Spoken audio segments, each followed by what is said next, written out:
nekk ak Adama Adouche Fall. deux ans moom Adama Adouche Fall ko koranteewul tuuti waay mbokk yi ñu ngi taxaw ak Adama Adouche Fall gis ngeen plateau boobu nga xamante ni souvent moom dafay nekk muy ngonalu réew mi moom mii dafay bokk ak ki nga xam ne mooy Aïssatou Diop Fall tey ñu ko bokk Adama Fall maa lay siyaar.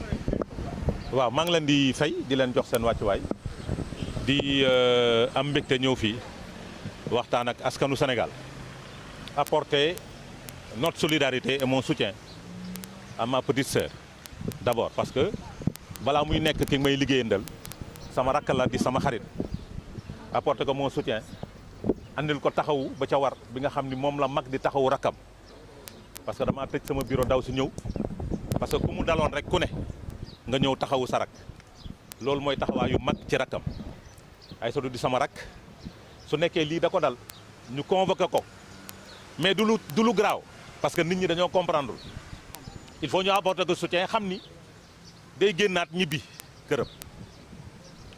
pourquoi parce que c'est une plainte boo xamante ni pour diffamation la warul jëm ci lu war a jëm ci correctionnel d'habitude dañ lay déglu rek jël procès verbal bi transmettre au procureur bàyyi la yow nga ñibbi maintenant c'est au procureur de décider ndax da ngay dem procès ou pas su waree dem procès këram la war a jóg pour dem procès donc mbirum diffamation du loo xamante ni dañ ci mën a garde à vue nit tey wala tey nit tey donc ñun jàpp nañ ni li ñu war a def mooy apporter ko suñu soutien wax ni su paree ci audition bi parce que déglu nañ les plaignants ba pare moom obligatoirement dañ ko war a déglu pour ñu xam affaire nu mu demee pour mu mën a ñibbi loolu moo fi nekk. les plaignants kon nekkul benn nit seulement. la plaignante bokk je dirais la plaignante déglu nañ ko ba pare parce que loolu mooy li yoon nit ki su déposer plainte dinañ ko déglu ba pare suñ ko dégloo ba pare woo ki nga xam ni moom la plainte pour mu déglu ko parce que bu leen fàtte ni man la ñu njëkk plainte pour diffamation par rapport à cette affaire te keroog ba ma ñëwee fii dama leen di wax damay dugg damay génnaat li tax ma ne wax keroog damay dugg damay génnaat c'est parce que mbirum correctionnel la fii kenn mënu ci mbir mi Aïssatou Diop Fall ne peut pas être gardé à vue est-ce que vous comprenez dañ koy déglu rek bàyyi ko mu ñibbi loolu moo fi nekk parce que loolu la war a demee loolu la war a demee. Elle s'est déjà préparée à toute éventualité. mais bien sûr nous tous nous sommes déjà préparés on était déjà préparés bu yàgg gën naa garaaw sax avec ce nouveau remaniement quand on a un gros calibre comme ministre de la justice xam nga c'est normal qu'on se prépare nous à toute éventualité parce que fii ma taxaw di wax sax mun nañ ma fay jël si yóbbu ma kaso parce que ñun préparé wu nañ loolu muy Aïssatou muy keneen ak keneen parce que gis nga li dal Aïssatou du jógee ci Doudou Coulibaly ñëw dal ci moom donc moom xam na ni ak métier bi mu ne dafa nekk métier bu exposé mooy journalisme ba pare nga boole ci di chroniquer au niveau des médias te dañu nekk en face des pouvoirs boo xamante ni bëgguñu kuy wax maintenant nag su nekkee da ngay wax ci mbedd da ngay wax ci médias yi da ngay waajal sa bopp waajal sa mbokk waajal say xarit waajal say xam ni jàmm xam ni lu mu metti bés mën na am caabi féete la gannaaw donc loolu mooy responsabilité ça c'est de la responsabilité ce qu'elle a fait c'est de la responsabilité Aïssatou ku ko xam ni gaynde la ragalul benn position ragalul su tooñee ragalul tëddi su tooñul nag duñu nangu leneen di ko dal loolu mu leer. ndax tey jotuñu xoolaat milieu de la presse bi journaliste porté morom journaliste am plainte tey ñu dem ba division entre am suñu diggante. malheureusement c'est-à-dire li xew tey dañ ko war a jàngat d'habitude keneen moo doon porté plainte journaliste pour diffamation mais tey journaliste moo porté plainte moromu journaliste am pour diffamation moo tax ñu war a xool ñun ñu xoolante ñun ñi nga xam ne dañoo nekk ci milieu bi les yeux dans les yeux se dire des vérités ñu defaraat le milieu de cette presse là parce que on a vu une presse divisée te presse warul nekk ñaar dafa war a nekk benn presse da ngay gis ay journalistes yuy toog ci média di attaquer ay moromu journaliste am da ngay gis journaliste buy toog ci média di défendre un pouvoir wala un journaliste buy défendre une opposition warul demee noonu damay jël exemple rek sama noon bii nga xam ne moom laa jàkkaar lool Vito Gaye moom xam nga rek ñebbe gu bare la di moo tax muy toog des fois di def li muy def wante mais on comprend hein parce que avec l'avènement des médias sociaux milieu de la presse dafa yàqu parce que journaliste warul porter plainte moromu journaliste am journaliste warul attaquer moromu journaliste am c'est-à-dire dafa am lu ñuy wax la solidarité du corps pourquoi suñu laalee benn policier yëpp jóg pourquoi suñu laalee benn gendarme yëpp jóg pourquoi suñu laalee benn jàngalekat yëpp jóg mais suñu laalee benn journaliste duñ jóg c'est parce que on doit dañu war a xoolaat suñu seen métier bi da ngeen ko war a xoolaat yàlla def na man alhamdulilah rabbil alamin musuma ci nekk mais dañ ko war a xoolaat pour assainir ko parce que li xew léegi dans le milieu des médias warul am. est-ce que les politiques dañoo réussir à nous diviser. loolu moom ils l'ont réussi politique yi am nañ seen média wu bopp tey ñi nekk au pouvoir am nañ seen média wu bopp ñoo xamante ni fu dara génnee ñooy toog seen i biir média di attaqué comme sama doomu ndey bee di attaqué di dóor li muy dóor parce que moom laa yab moo tax ma koy tudd moom laa yab mooy vidéo gay moo tax ma koy tudd mais comme ni ñuy def rek di toog ci média yi di dóor li ñuy dóor mais loolu day am fépp mais un journaliste ne doit pas avoir ce comportement là man acteur politique bi su ma neexee ma dóor ci ku ma neex mais c'est au journaliste de me recadrer wax ma ni nous devons être dans ce milieu là loolu mooy war a demee mais warul demee comme ni muy demee nii te lii ñaaw na quoi ñaaw na trop.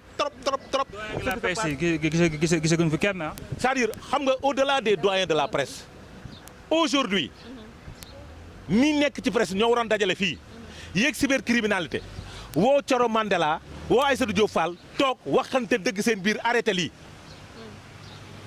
mooy dëgg c'est-à-dire yéen vous les jeunes journalistes yéen tamit am ngeen ci responsabilité mooy jóg dem seeti Coro Mandela andi ko teg ko ñu toog ñoom ak Aïssatou Diop Fall mu ne leen lii warul am parce que vous êtes les héritiers de la presse suba yéen la mag ñi seen wàllu wéy na am na ci ñoo xamante ni dañuy wut les gens qui sont à la recherche de gain là ñooñu moom affaire bi baax ak ñàkk baax seen yoon newu ci parce que li ñuy wut mooy il faut que les YouTube qu'on me suive il faut que les gens payent normalement mais yéen ñi nga xam ne da ngeen ciy def carrière da ngeen nekk ay xale doog ci dugg travailler à unir la presse parce que une presse unie moo leen di jox doole une presse divisée et séparée moo leen di yàqal te loolu baaxul. léegi ñu wax ci le nouveau gouvernement ñoom fan lañ ay daanaka ministre yu bees Yacine Fall ministre de la justice Bamba Cissé ministre de l'intérieur nan nga gisee remaniement bi. réaménagement. maintenant nag dafa am lu ma jaaxal. mooy lan. sur la forme ba secrétaire général de la présidence di wax dafa ne article 1er est mis fin au gouvernement du Sénégal article 2 et article 1er est mis fin au gouvernement et au secrétaire d'État mu jëlaat beneen article pour nommer les membres du gouvernement mais il n'a pas nommé le premier ministre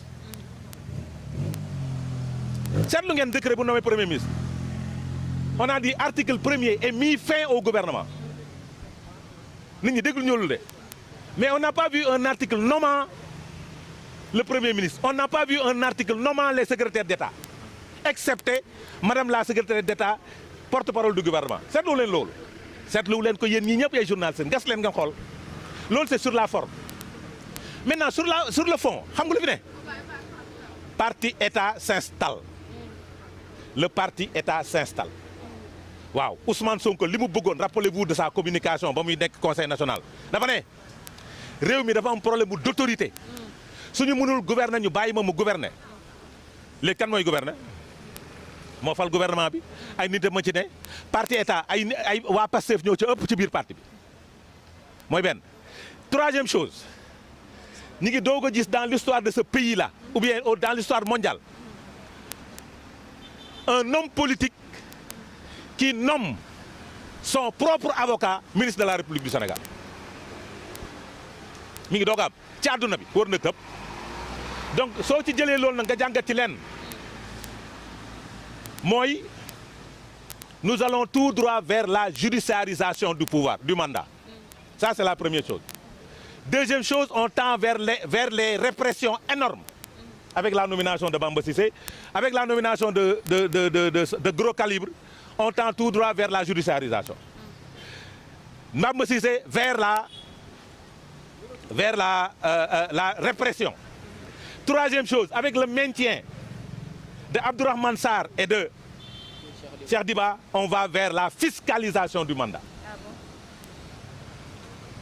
xam nga lu ko andi soo demee bay def plan de redressement ñaari ministres yooyu dañu waroon dem parce que xam nañu mu ñu dox tu les maintiens parce que plan de redressement bi lan la les 90% ci fiscalité la jóge lay dem les 5667 milliards ci suñuy poste lay jógee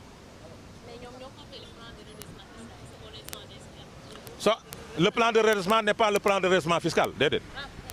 Le plan de redressement déedéet du warul reprendre à zéro. Parce que nag vous n'avez pas entendu le Premier ministre parler. Ça veut dire qu'on a perdu 2 ans ici au Sénégal parce que le gouvernement a échoué. Les 25 ministres et les 5 secrétaires d'État avaient échoué durant ces 2 ans. Ils n'ont rien foutu dans ce pays-là. Mais malheureusement, on a maintenu tout le monde. On a maintenu tout le monde. Kenn dem muy le ministre du tourisme Diao de Kolda ñaare dem muy les 2 technocrates des ministères de souveraineté xam nga réaménagement bi xaw ma rayonnement dañ ko def rek pour ñaari nit. muy kan ak kan. Ousmane ak Jean-Baptiste. parce que nag militants yi nee nañ Ousmane dafa war a dem. militants yi nee nañ Jean-Baptiste dafa war a dem. président parti bi nee na dëkk bi dafa am problème justice ku jiite justice bi. li fi ne mooy les militants ont eu la réalité am nañ dëgg ci kaw le pouvoir actuel. léegi nag Sénégal boo xamante ni militants yi ñooy diriger dëkk bi acca nañ dem rek. moo tax il faut faire attention vous wàññi leen wax ju bari ji. ñun wala yow. mais bien sûr ce sont les militants qui dictent les lois wàññi leen wax ju bari man min naa rëbës de man garaawul man min naa rëbës man moom man min naa ko xam naa fa min naa fii min naa rëbës man garaawul. mais yéen ñi ko musul dem wàññi leen wax ju bari ji parce que léegi réew mi dañuy bañ ku wax sa xalaat réew mi dañuy bañ ku wax la soulevé woon naa fi beneen débat les gens tontu ñu ma mooy l'acte administratif un décret est un acte administratif voilà le décret qui a radié le président Ousmane Sonko est un acte administratif le décret qui a nommé Ousmane Sonko est un acte administratif. donc est-ce que ñaari décret ñaari acte administratif war nañ mën a ànd ci koo xamante ni il n'est pas de bonne moralité. voici la question le débat est posé maa ngi laaj juriste yi ñu wax ci. Ousmane Diagne gis Jean-Baptiste ñoom ñëpp ñu bind di remercier le président et le PM ci li nga xam te moom mooy kii seen décision bi donc yow loo ci. ça c'est de la diplomatie suñu bindul loolu loo bëgg ñu bind. quand même il faut que parce que dans leur vie mosuñu woon xalaat nekk ministre ki leen ko def kay suñu la dàqee dañu war a gërëm sant. maintenant nag ce qu'ils vont faire après ñoom la man sama yoon newu ci est-ce que tu comprends léegi nag Ousmane doit faire attention. Diomaye lui a tout donné. Diomaye lui a tout donné. Maintenant l'échec de ce projet ça ne sera pas Diomaye mais ça sera Ousmane Sonko. Avant c'était Diomaye aujourd'hui c'est Ousmane Sonko. Pourquoi Ousmane alors que c'est Diomaye le président? Ah il a eu un premier ministre super fort maintenant. C'est lui qui l'a voulu, non? Non, j'ai dit, il ne l'avait pas voulu. Il l'a déclaré, mais il ne l'avait pas voulu. On lui a imposé. dëkk bi dafa am problème autorité suñu mënul gouverner nañ ma bàyyi ñu gouverner ñu la léegi gouvernel. loolu est-ce que kaddu yi doon wax ne premier ministre super fort jiitul woon kaddu yooyu. dama ne léegi na gouverner maintenant dans ce gouvernement là cette manière de gouverner répression yi dina bëri de. le nouveau chef de la diplomatie. Non, on a peur pour les libertés des personnes. Liberté démocratique. soxna si je vous donne cette information te lii may wax dagg leen ko téye comme ni ko Aïssatou di waxee. dinañ fi jàpp nit dinañ fi humilier nit te duñ ko teg sur aucune base légale parce que da nga contre le projet. Rebeuss bëriwul commencé na fees mais dina gën a fees d'ici quelque temps. ubbi leen seen i gët ngeen xool. kan moo fi nekk du gros calibre. mais peut-être que moom mën na andi ay changement ci. mënul ko andiwul changement ci affaires étrangères. c'est-à-dire en 16 mois c'est-à-dire le ministre le plus contesté de ce gouvernement là amul kenn ko contesté wul le ministre des affaires étrangères moom la ñu fal ministre de la justice. su ko defee léegi nekkoon ci Macky Sall. kan. le nouveau ministre de la kii. non kooku c'est un fonctionnaire de l'État du Sénégal. L'ambassadeur Cheikh Niang est un fonctionnaire de l'État du Sénégal. Il est là pour l'État. Amadou Omar le secrétaire général de la présidence c'est un fonctionnaire il est là pour l'État du Sénégal. suñ ko nommé on a nommé une personne expérimentée un diplomate chevronné à la tête du ministère parce que tamit ki ko nekkoon elle a échoué moo tax ñu jël kee fal ko moo tax foofu moom je dis bravo à ce gouvernement là parce que ils ont nommé une personne chevronnée à la tête de la diplomatie de notre pays. parce que aussi il a eu à faire ses résultats bokkul Pastef politico naanul. mais ce sont les mêmes mots presque qu'on entendait lors de la nomination de Ousmane Diagne et Jean-Baptiste. Vous dites? Ce sont les mêmes mots qu'on entend aujourd'hui sur Cheikh Niang, on entendait autant pour moi sur Ousmane Diam et Jean-Baptiste Tine lorsqu'on les avait nommés. Oui, mais aujourd'hui, les militants se sont levés pour dire que nous ne voulons pas d'Ousmane Diagne et de Jean-Baptiste. Et ils sont partis. Peut-être demain, ils se lèveront pour dire que nous ne voulons pas de Cheikh Niang. Et il partira. Fii moom li fi militant yi décidé nga dem. donc marché bi dafa dañu war a jàpp Aïssatou Diop Fall. ñu convoqué ko dañu war a jàpp Doudou Coulibaly ñu jàpp tëj dañu war a jàpp Adama Adis Ba dañoo war a jàpp vidéo gay. C'est nga yaa bi vidéo. Hein? Qu'est-ce que je pense de la nomination? Vous savez, moi je ne discute pas des nominations. Mais j'attends. Puisqu'elle a échoué au niveau du ministère des Affaires étrangères, je ne pense pas qu'elle va échouer aujourd'hui. Maintenant, elle a une responsabilité de réformer la justice sénégalaise. Parce que la justice sénégalaise, dans les textes de la justice sénégalaise ont beaucoup de limites par rapport aux articles et autres. Maintenant, c'est à elle, en tant que ministre des Affaires étrangères, de la justice, d'apporter les réformes nécessaires pour qu'on ne puisse plus avoir ces convocations tous azimuts. Parce que li ñuy convoqué nit ñi di wax diffusion de fausses nouvelles wala di wax attentat au chef de l'État et autres, c'est parce que c'est prévu par le code pénal. Si le code pénal ne l'avait pas prévu, on n'allait pas convoquer. C'est-à-dire, il faut aller vers des réformes en profondeur de notre justice, de nos textes de loi. Et pour ça, il faut avoir des personnes courageuses. Mais une personne, benn président boo xamante ni day xalaat. jeexal li nga wax naan Ousmane Sonko daa bëgg information. boo xamante ne day xalaat deuxième mandat ak 50 ans dañ fi war a toog ba 50 ans. mais kooku du réformer en profondeur parce que suñu waree réformer en profondeur l'article 254 du code pénal dafa war a tëb. mais est-ce que loolu ngeen doon wax vision 2035 bi tamit ci plan Sénégal émergent bi c'est le même slogan. C'est un vœu, raison pour laquelle on n'a pas fait les réformes nécessaires sur la justice. ñi tamit est-ce que nekkul vœu. moo tax ma ne la il faut déglu lu ma wax dama ne quand tu penses à durer au pouvoir ah les réformes en profondeur doo ko def da ngay jàpp parce que tu sais pourquoi parce que da ngay soxla épée de Damoclès à la tête de l'opposition sur la tête de l'opposition sénégalaise pouvoir bu ñëw dina soxla épée de Damoclès boobu mooy l'article 254 l'article 80 l'arrêté Ousmane Ngom. comme ni ngeen doon def. non déglu ma la ma ne la politicien moo mel noonu. est-ce que tu comprends politicien moo mel noonu suñu nekkee opposition nag dañuy wax lu rafet wax lu baax wax lu nangam une fois arrivé au pouvoir ñoo xam ni article 80 su ma ko bàyyee Diomaye dootul noppalu article 254 su ma ko bàyyee président dootul noppalu nu mu tuddati article arrêté Ousmane Ngom su ma ko dindee sama kaw la ñuy dal chaque jour donc loolu da ko fi bàyyi.